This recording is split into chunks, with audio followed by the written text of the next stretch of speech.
సరే, టికెట్ రేట్ల గురించి మాట్లాడుతున్నారు కాబట్టి రేపు ఆగస్టు 14న 2 పెద్ద సినిమాలు వస్తున్నాయి. ఒకటి 'కూలీ', ఒకటి 'వార్ 2', రెండోది 'వార్ 2'. 2 మంచి సినిమాలే, 2 పెద్ద సినిమాలే. కాకపోతే ఈ 2 డబ్బింగ్ సినిమాలు. అవును. డబ్బింగ్ సినిమాలు వచ్చినప్పటికి కూడా ఇప్పుడు 'కూలీ'కి సంబంధించిన టికెట్ రేటు హైదరాబాద్‌లోని మల్టీప్లెక్స్‌లో రూ. 450 పైన ఉంది. ఇదే 'కూలీ' నేను తమిళనాడులో చూడాలంటే, తమిళ వెర్షన్‌లో చూడాలంటే రూ. 175 ఉంది. అవును.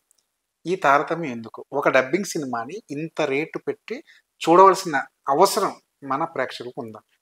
నాకు ఇదే ఇందాక ఇప్పుడు మీతో ఇంతకుముందు అన్న విషయం కూడా టికెట్ విషయం ఎందుకన్నానంటే, ఒక నాకు చాలా వీరాభిమాని ఎన్టీఆర్కి. నాకు ఆయన ఫోన్ చేసి, నాకు ఈ సినిమా చూడాలి నాన్న ప్లీజ్ అని ఎప్పుడు మిమ్మల్ని అడగను, నాకు టికెట్లు ఇప్పించండి, నేను మా పాపకి వీరాభిమాని.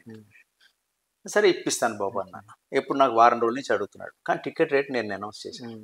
నాకు రాత్రి ఫోన్ చేసి, అన్న ఆ రేట్లు చెప్పారు కదా, ఇప్పుడు వద్దులేండి అన్న, పాప నిన్ను వాళ్ళ అమ్మని పంపిస్తాను. అంటే ఇది ఆలోచించండి, ఇది నాకు చాలా హార్ట్ టచింగ్ అనిపించింది. ఏంటిది? కానీ మళ్ళీ అతను అంటాడు, ఇదే సినిమా హిందీలో తక్కువ ఉంది అన్న, హిందీ చూసేస్తాం, మా పాపకి హిందీ రాదన్న. అంటే ఇది చూడండి, ఆలోచించండి ఈ పాయింట్. అంటే నిజమైన సినిమా అభిమాన్ని మనం టికెట్ల వల్ల దూరం చేస్తున్నామేమో. మనకు వచ్చే షార్ట్ మనీ కరెక్టే, దీని బదులు నెంబర్ ఆఫ్ స్క్రీన్స్ ఎన్ని కావాలో అన్ని నింపుదాం.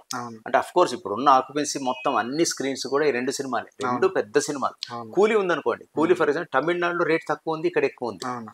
అక్కడ స్టేట్ సినిమా అక్కడ ఏంటి, ఇక్కడ లేదు. ఆ గవర్నమెంట్ వాళ్ళని ఎలా చేయలేదు. పైగా అక్కడ ప్రొడ్యూసర్స్ మరి మైండ్ సెట్ అవసరం లేదని అనుకున్నారు, మరి నో ప్రాబ్లం రీచ్ గా ఉండాలనుకున్నారు, ప్రజల నుంచి తిరుగుబాటు వస్తుంది అనుకున్నారు, మనకు తెలియదు.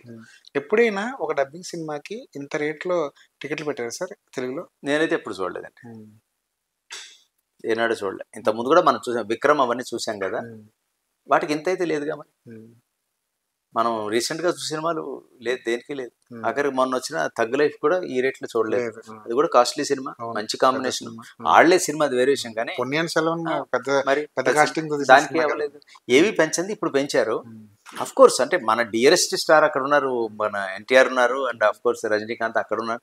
ఇవన్నీ ఉన్నా కూడా అది హిందీ సినిమా అని మనం అంటున్నాం, వాళ్ళు కాదు తెలుగు అంటారు. అంటే తెలుగులో ఇదే చాలా పెద్ద డిబేట్ ఏంటంటే సార్, 'వార్ 2'ని వాళ్ళు స్ట్రైట్ తెలుగు సినిమాని సెన్సర్ చేయించారు. 'కూలీ' ఏమో అది హిందీ నుంచి వచ్చిన సినిమా అని చెప్పి వాళ్ళు సెన్సర్ చేయించారు. ఇదే మతలబ్, ఇది అర్థం కావట్లేదు. ఇది 'వార్ 2'ని మన తెలుగు సినిమాలో చూస్తామా, హిందీ సినిమాలో చూస్తామా?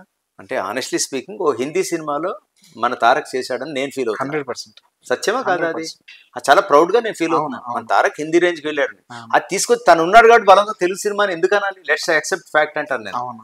ఇప్పుడు నేను ఆ సినిమాని ఫస్ట్ డే మార్నింగ్ చూడబోతున్నాం, ఎందుకంటే డెఫినెట్లీ మంచి హైప్ అది ఉంది. 2 సినిమాలకు హైప్ ఉంది. 2 ఏది ఫస్ట్ షో పడితే అది చూసేది, అంతే. బ్యాక్ టు బ్యాక్ చూడాలని ఫిక్స్ అయ్యాను నేను.